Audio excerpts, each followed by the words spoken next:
Bonjour, ravi de vous retrouver aujourd'hui lundi 23 mars. Et pourquoi est-ce que j'insiste sur la date? C'est parce que avec tout ce qui se passe en ce moment, on a été nombreux, moi la première, à ne pas vraiment réaliser que ça y est, c'est le printemps. Depuis samedi, on est au printemps. Et qu'est-ce qu'on fait d'habituellement au printemps? Eh bien écoutez, moi en tout cas, je fais ce qu'on appelle le nettoyage de printemps. Alors en quoi ça consiste? Ça consiste à faire le tour de la maison et à liquider tout ce qui nous rappelle l'hiver, tout ce qu'on a entassé et dont on n'aura plus besoin pour la belle saison qui arrive. Et c'est aussi le moment de faire le tri, entre ça j'ai besoin, ça j'ai pas besoin. Pourquoi? Parce qu'on veut un renouveau, on veut renouveler, tout comme la nature est en train de se renouveler, on veut aussi du renouveau dans sa maison. Et je vous propose de faire ça, mais au niveau mental. Je m'explique. Ces dernières semaines, c'est un peu comme si dans notre mental, on va dire que notre mental est une maison, tout plein de gens étaient passés, on avait eu plein d'invités, pas nécessairement invités d'ailleurs, mais que plein de personnes sont passées dans notre maison et chacun a laissé quelque chose. Et il y a encore des gens qui continuent à venir parce que on a la porte, pour une raison X, on laisse la porte ouverte et on reçoit donc toutes sortes de gens, d'invités ou pas, qui viennent dans notre maison et ces gens-là, il y a un moment où on doit se poser la question, est-ce que j'ai envie encore de les recevoir? Comment je me sens après leur visite? Est-ce que je me sens bien? Est-ce que je me sens mal? Est-ce qu'ils me font du bien? Est-ce qu'après ça, je suis plutôt déprimée? Est-ce qu'après ça, je suis pleine d'énergie et je suis prête à aider le monde entier? Ou au contraire, chaque fois qu'ils viennent, en plus, ils me laissent des cadeaux qui sont un petit peu, vous savez, comme des cadeaux empoisonnés. Parfois, on reçoit des cadeaux, on se dit, oh là là, mais qu'est-ce que c'est moche? Pourquoi ils m'ont offert un truc pareil? Qu'est-ce que je fais avec ça? Donc, un peu se dire, effectivement, qu'est-ce que je fais avec tout ce qu'ils ont laissé dans ma maison? Comment est-ce que je vais nettoyer ma maison? Eh bien, ça, c'était la métaphore. Ma maison au niveau du mental, c'est un peu ce qui se passe depuis que la crise, que je ne nommerai pas, a commencé. On a commencé à laisser plein d'informations. On est sur les réseaux sociaux, on s'informe à gauche, à droite, on reçoit des tas de coups de fil, des gens qui nous veulent du bien, mais à la fin, au bout du coup de fil, il faut vraiment apprendre à ressentir. Vous savez, je vous en ai déjà parlé, le corps, les émotions et les pensées travaillent en conjoint. Donc on peut travailler sur le corps, donc la technique du corps c'est simplement ouf, au lieu de rester comme ça, oh mon Dieu, qu'est-ce qui m'arrive, c'est vraiment prendre la position, bon, je lève le menton, je regarde vers le haut et déjà vous allez voir qu'au niveau corporel vous vous sentirez mieux. Pour ce qui est du mental, c'est un petit peu voir après avoir eu ce coup de fil, comment est-ce que je me sens? Est-ce que ce coup de fil de cette copine, de cette tante, de ce quelqu'un de ma famille qui me veut du bien, est-ce qu'en fait après elle a déversé tout son stress, ses angoisses et je l'ai capté et moi je me sens super mal et donc à ce moment-là, c'est peut-être pas une invitée que j'ai envie d'avoir à tout bout de champ chez moi. Même chose avec toutes les informations. Moi ce matin, je vous avoue, je suis une ancienne journaliste, donc je lis le journal.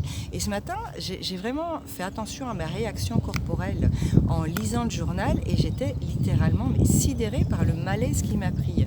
J'étais vraiment, j'ai vraiment senti une boule d'angoisse, une boule d'anxiété qui m'a prise et je me suis dit, oh là là là là, moi j'en suis consciente parce que bon, c'est un peu mon boulot, mais pour beaucoup de gens, on ne réalise pas à quel point certaines informations peuvent nous affecter au niveau mental et donc également au niveau émotionnel et au niveau corporel.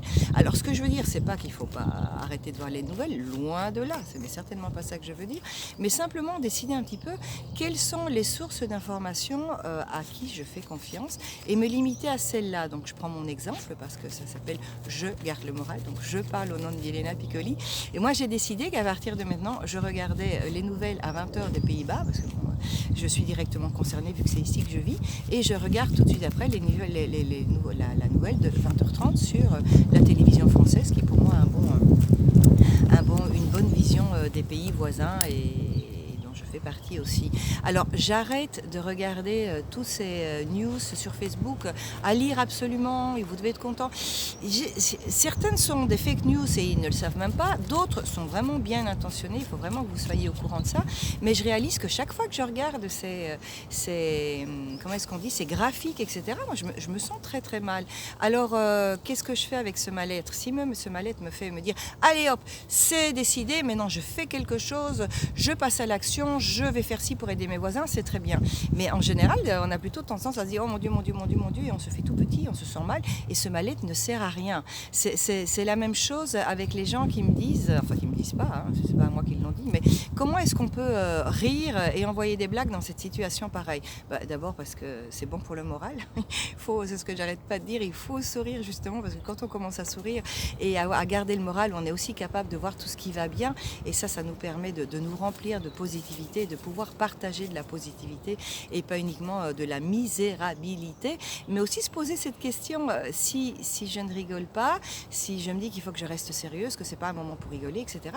Est-ce que tout je vais mettre le côté drame, entre guillemets, me permet de faire quelque chose pour les autres ou pas? S'il me permet de me dire je passe à l'action et je vais faire quelque chose pour aller mieux et pour aider les gens, très bien. Mais si c'est simplement rester outré, réalisez un petit peu à quel point ça ne va pas nécessairement vous faire du bien. Donc vous posez un peu la question, qu'est-ce que je gagne à être outré par les gens qui essayent de rester positifs, qui envoient des blagues et qui rigolent de tout? C'est peut-être leur façon à eux de vivre la crise, donc tout simplement. Donc je reviens à mon nettoyage mental de printemps, faire un petit peu le tour de toutes les informations, de tout ce qui rentre via votre mental, et de faire le tri en disant je garde, je jette.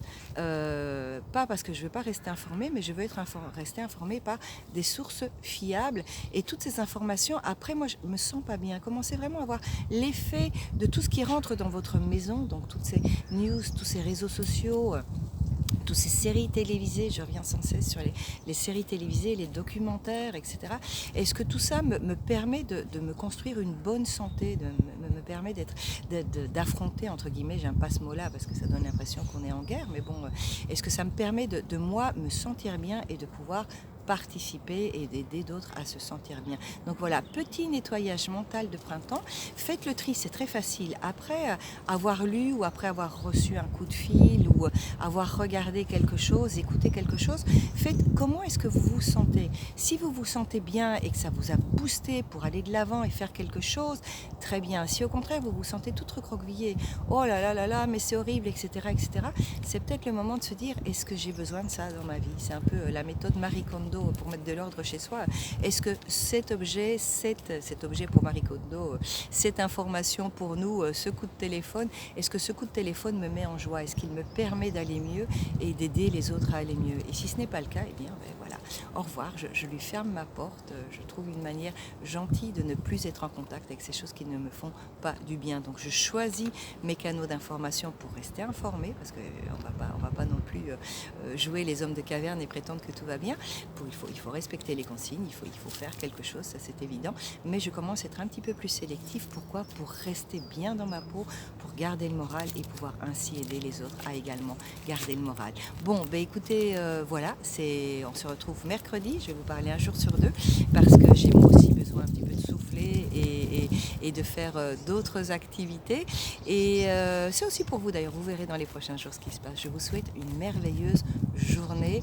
Profitez du soleil depuis vos balcons si vous en avez, simplement depuis votre fenêtre, ouvrez grand la fenêtre.